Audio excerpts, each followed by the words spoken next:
once, when it has to do with your prayer life, delete giving up from it.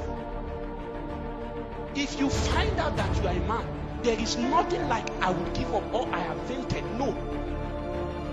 That you will pray consistently and never.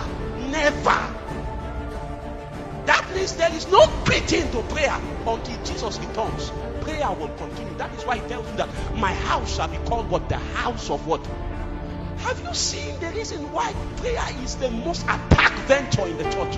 When you talk about a prayer meeting, people don't come. When you talk about a praise concert, people show up.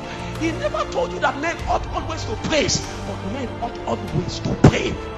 That how we reign as kings is not just by one magic, is that we will pray consistent. He was showing them the necessity of prayer, that in case you were born by a woman, prayer is a must. There is no negotiation. I know you may say, I just got a promotion. Somebody just said, I had 3 jobs. It still does not exempt you if your legs are on the earth. That if you are a king, how we know you are a king is that you pray. You know, there are people here, you think life will just work because you have 6-pack. Somebody who is trying to pray for 7 hours, 6 hours daily, you see how he is struggling. You are just saying, my uncle somewhere. Sir, life will give you a rude shock. You are seeing prayer warriors struggling, and you are just saying, you see, if I just finish at the age of 23, I know I will marry. Somebody is waiting for me. I know, I'm fine. So you stay by the mirror and you think life will shock you. That if you are a man, there is something. Man is condemned. Do you know what it means to be condemned? We are condemned to prayer.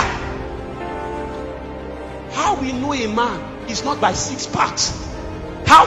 Now, God didn't say men have 6-packs. He said men ought always to do what? When you talk about ought, you know what we are talking about? It's a duty and an obligation. So the question is a responsibility, a formal duty? I don't want to talk about the types of prayer. I just want to emphasize the fact that there is what is called consistent prayer that you must inculcate in your life. You know why I'm saying this? And make sure, it means that one of the most important things, apart from breathing in and breathing out, is prayer. Prayer is to the believer what capital is to the businessman. How much of it do you have? Just like how you notice that a businessman will be handicapped without capital, that is how prayer is to the believer. You wake up and just say, Father, thank you, Father, thank you, Father, thank you, Father, thank you. Hallelujah, praise the Lord. You took your leg. What are you doing? Don't play with your... See, you have one life. Don't do experiment with it. Now you are 28. You've noticed closed doors in your family and you have done nothing about it. How come? Firstborn to thirdborn, nothing is working. And you are watching, hoping that something will happen. There will be a prophetic decree. Thank God for the prophetic decree. But these things happen once in a while. Will you keep waiting? Sit down and create the date. Create something for your life. You are done with school. You saw how 7 of your brothers finished school, and one of them that is a PhD holder is a driver with Dangote. And you think because you study mechanics and you came out to do one, you think life will just favor you. How?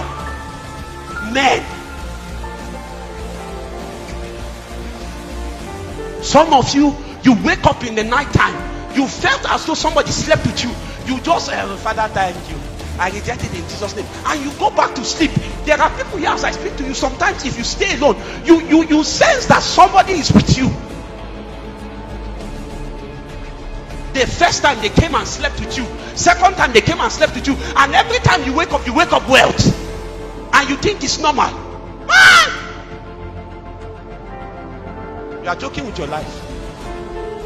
That is how one day when you go for diagnosis, they will tell you have 7 fibroids. Because you know the definition of fibroids. Fibroids grow where babies are growing. So it's also a tide of a spirit. Let me not go into certain things. Why do you think fibroids grow in the womb? And why do you think women are always molested and attacked? Create an atmosphere that is so hot. How many of you are here? This has been your experience before. Like for me, it has happened to me. There was a day I was fasting straight till the next day. I was inside church praying. You know what happened? A lady came and slept with me inside church. You think devil they fear? You know, some of you want to sleep, you put Bible on that say, oh, in that name of Jesus, it is well. It is well. Continue. You think it's Bible? He will quote that Bible for you and shout Jesus on your head.